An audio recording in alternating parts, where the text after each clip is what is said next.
In our last lesson, we began working in the material editor, and we used some basic standard materials, just some really elaborate colors with effects such as wireframe, self-illumination, opacity, specular level, which created a little bit of gloss and sheen.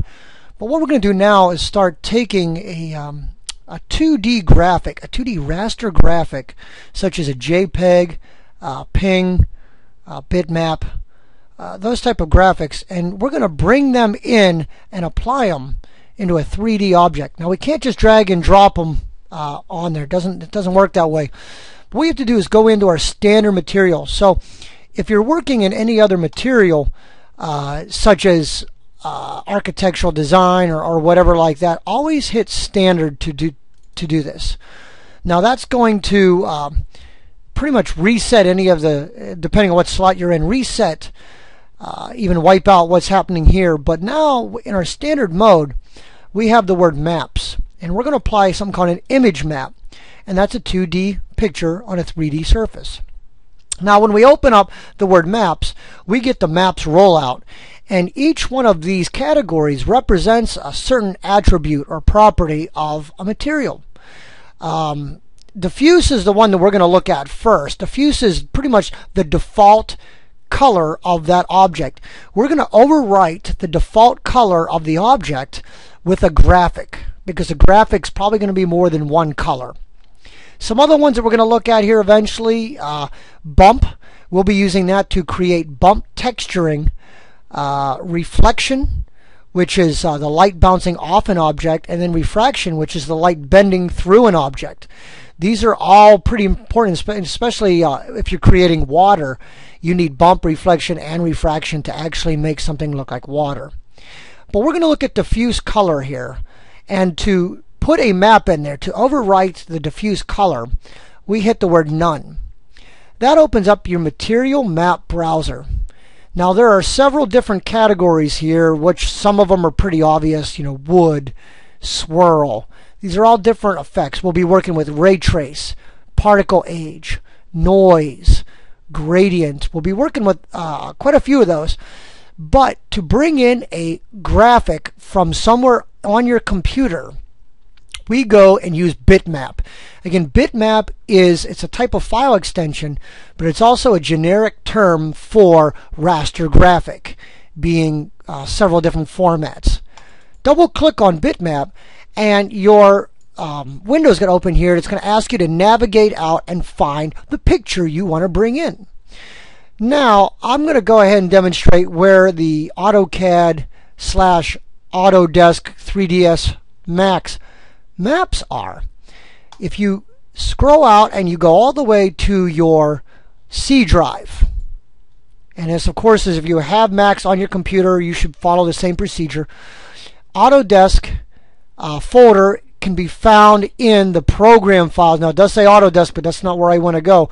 I want to go to program files, Autodesk 3ds Max 2011, and inside there's a map folder called Maps, M-A-P-S. They're image maps, not maps like you'd look. You can open that and you'll notice that you have several different categories here, such as ArcMat. ArcMat has a lot of different graphics that represent floors, concrete, stone, wood, windows, tile, you name it, carpet. Everything you'd want to put in your house can be found pretty much in the ArcMat folder. There are also other categories such as art. Maybe you want to put art on the walls in your room. You can also come down and look at brick, carpet. There's some backgrounds, ceramic, concrete, and so forth. Now you can also make your own, and we'll do that at a later lesson. But I do recommend coming in, finding a particular material you want to work with, and I'll grab this brick and hit open. Once you do that, you'll notice that that object is wrapped around the little sphere in the material window. Now, to apply, you can just click and drag to the object. Now, once you've done that, you'll notice that you can still not see the brick in the background. We have to hit our little Show Standard Map and Viewport icon. Once you do that, you get a representation of what the graphic looks like in the viewport. Now you can hit render, and you'll notice that that object is visible in the rendering with the brick on it.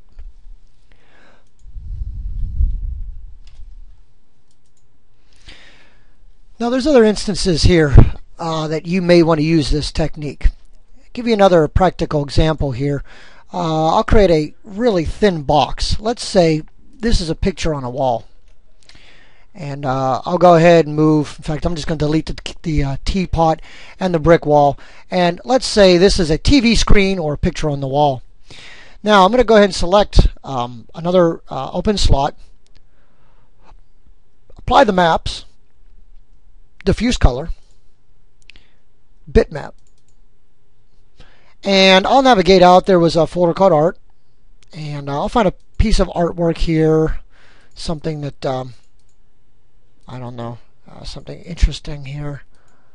How about we do Rembrandt? I hit open. Again, Rembrandt is going to be wrapped around this box.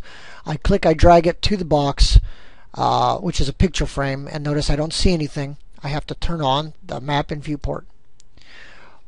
And voila, we now have a picture of the Rembrandt graphic that fits real nice on top of pretty much flat right on this box. Now, there are other instances that you will have the same situation with. Another example. I go into my top view and I have a floor, and we of course have been working with floors here in our house. But now I'm going to scroll back. I'm going to go ahead and take a shot of my floor from an angle.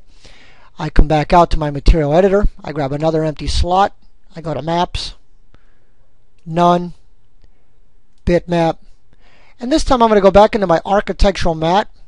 And farther down here, there's actually some tile. Maybe I don't want really brick. Maybe like a ceramic tile. Okay, so let's say we go with the ceramic tile here. And I hit open. Now when I drag the ceramic tile down, it turns gray. I turn on my show to view. Notice it takes that entire graphic and it stretches it along the entire plane. Now those are some gigantic tiles, because if this room was say 20 by 20, this would be real, not very real. What I want to do is I want to tile this object so that it repeats itself several times in both directions. To do that, you might look down here in the properties and say, ooh, I see the word tiling. And you could type in 5 and 5. Now that is one specific way to do this. However, no matter what object you apply this material to, it's going to repeat that 5 by 5.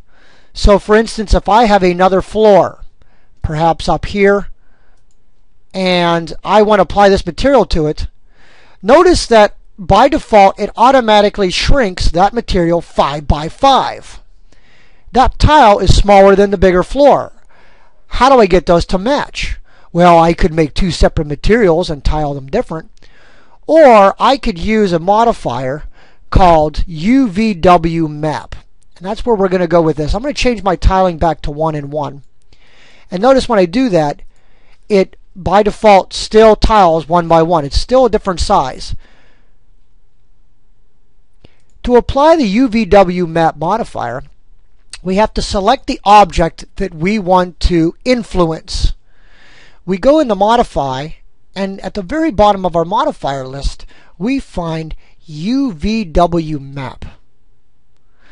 Now, you'll notice that with the box selected here, I have this orange box around here. By default, we go into a planar mode, which takes and tries to flatten the graphic. Well, for a floor, that's perfectly fine, but you're not always going to work with that. You might work with a cylinder, a sphere, a box, or even some very odd shape where you just want to kind of shrink wrap this thing around it. By changing these, you're influencing the way that graphic affects. You can see by the orange line that's trying to wrap this cylindrically, which is kind of ugly, and then you can also cap it, which actually fixes it. spherical, and box. Now there's some other properties here. You'll see you can tile. Each individual object you can adjust the tile. So if I want the tile to be smaller to match this up here, I could go in and try 2 by 2. Now that's getting a little closer, maybe a little smaller. You can also use decimals. 2.2 or 1.8 by 1.8.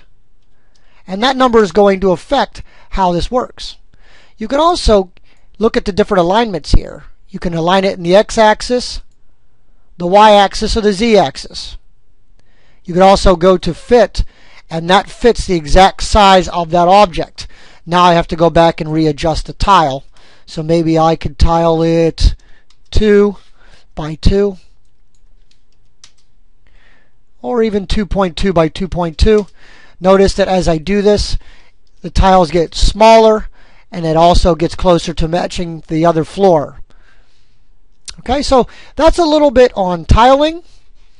And of course, if you're working with carpet, you just need one little small picture of carpet, and you could tile that 60 by 60 times to get a nice consistent pattern across your floor. But the UVW map modifier is very important in controlling how objects map. One more demonstration. I'm going to go out and create a cylinder.